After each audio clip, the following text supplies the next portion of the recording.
Assalamualaikum warahmatullahi wabarakatuh. Selamat pagi anak-anakku semuanya, semoga tetap sehat semuanya, amin ya rabbal alamin. Sebelumnya Ibu ucapkan selamat kepada Ananda semuanya yang telah naik di kelas 8. Baik, Ibu di sini akan mengajarkan mata pelajaran PKN atau PPKN. Pendidikan Pancasila dan Kewarganegaraan. Pertemuan kali ini Ibu akan membahas bab pertama tentang memahami kedudukan dan fungsi Pancasila bagi bangsa Indonesia. Sejarah perumusan dan penetapan Pancasila sebagai dasar negara, anak-anak pernah diajarkan di kelas 7. Tapi untuk lebih memahami, sekarang kita akan membahas tentang arti kedudukan dan fungsi Pancasila di sub pokok pertama. Perhatikan baik-baik, Ibu akan memberikan materi tentang arti kedudukan dan fungsi Pancasila. Istilah Pancasila dalam kehidupan kenegaraan dikenalkan pertama kali oleh Insinyur Soekarno dalam sidang BPUPKI atau disebut juga Badan Penyelidik Usaha-usaha Persiapan Kemerdekaan Indonesia, tanggal 1 Juni 1945. Menurut Insinyur Soekarno, Pancasila adalah isi jiwa bangsa Indonesia yang turun-temurun sekian abad lamanya, yang terpendam bisu oleh kebudayaan Barat. Dengan demikian, Pancasila tidak saja falsafah negara, tetapi lebih luas lagi, yaitu falsafah bangsa Indonesia. Sedangkan menurut Muhammad Yamin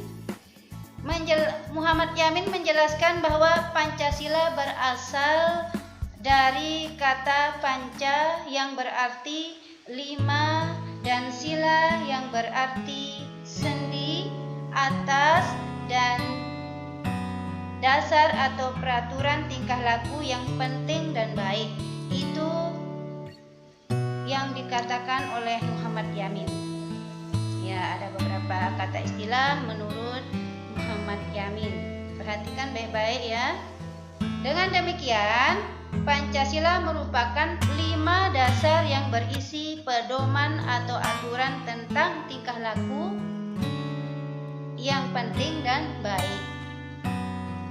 Lagi sekali, Pancasila merupakan 5 dasar yang berisi pedoman atau aturan tentang tingkah laku yang penting dan baik. Sejak tanggal 18 Agustus 1945 ditetapkan sebagai dasar negara sebagaimana tertuang dalam alinea keempat pembukaan UUD 1945. Selanjutnya, fungsi dan peranan Pancasila menurut TAP MPR nomor 3/MPR/2000 tentang sumber hukum nasional dan tata urutan perundangan yang menyatakan bahwa Pancasila berfungsi sebagai dasar negara. Itu menurut TAP MPR nomor 3/MPR/2000 tentang sumber hukum nasional dan tata urutan perundangan dinyatakan bahwa Pancasila berfungsi sebagai dasar negara.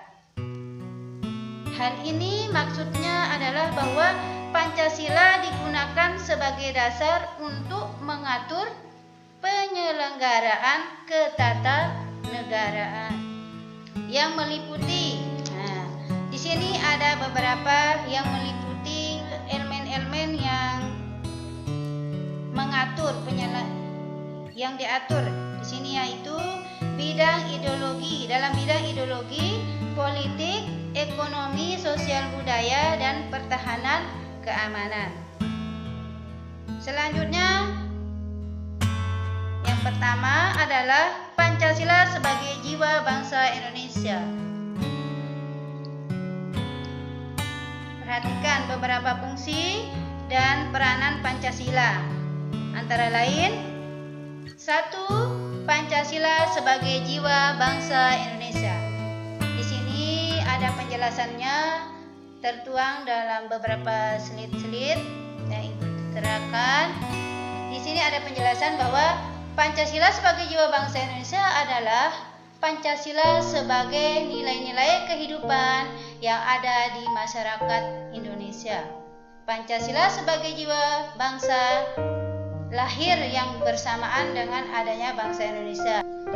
Yang kedua, Pancasila sebagai kepribadian bangsa Indonesia, sebagai hal yang memberikan corak khas bangsa Indonesia, menjadi pembeda yang membedakan bangsa kita dengan bangsa yang lain. Di sini maksudnya adalah Pancasila memiliki kepribadian bangsa Indonesia. Hal ini yang memberikan corak khas bangsa Indonesia, yang membuat bangsa kita berbeda dengan bangsa-bangsa lain. Selanjutnya yang ketiga, fungsi Pancasila sebagai sumber dari segala sumber hukum. Maksudnya di sini adalah semua hukum harus tunduk dan bersumber dari Pancasila. Yang kedua, setiap hukum tidak boleh bertentangan dengan Pancasila.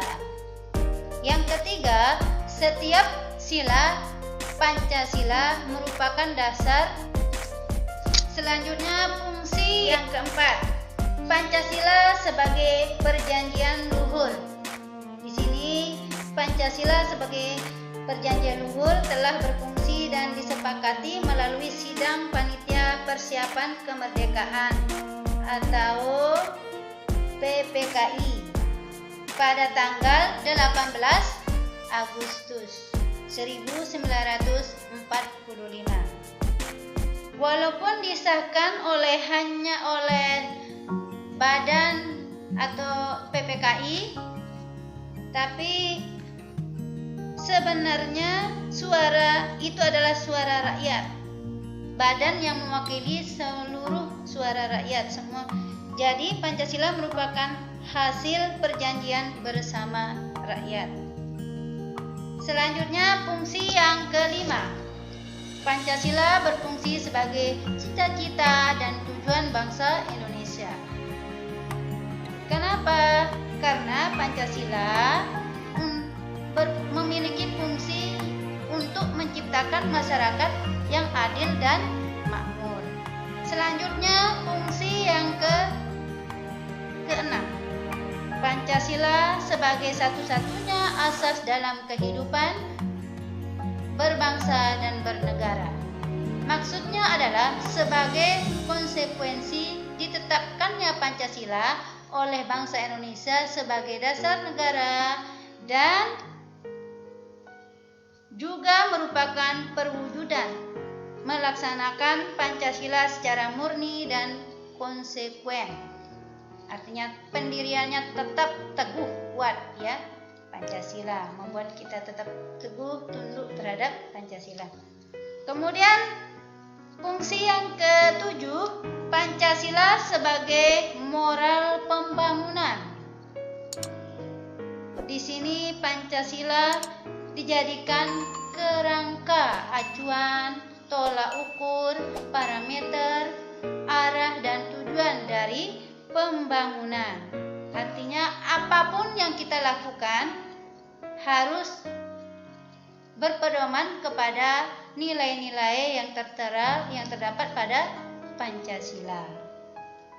Nah, mungkin pembahasan yang Ibu sampaikan ini hanya sekilas, tapi mudah-mudahan semua yang Ibu sampaikan bisa anak-anak pahami, dan selanjutnya Ibu akan memberikan beberapa pertanyaan untuk mengetahui apakah anak-anak sudah paham atau belum. Untuk setelah kalian memahami arti dan fungsi Pancasila bagi bangsa Indonesia, untuk mengetahui pemahaman kalian, jawablah pertanyaan berikut ini. Ada beberapa pertanyaan yang anak-anak harus selesaikan supaya ada acuan bahwa anak-anak sudah paham tentang arti, kedudukan, dan fungsi Pancasila. Mudah-mudahan semua ini bermanfaat. Terima kasih atas perhatiannya. Pesan Ibu, jaga kesehatan. Jangan lupa cuci tangan, pakai masker, dan berdoa selalu. Sekian, Assalamualaikum warahmatullahi wabarakatuh.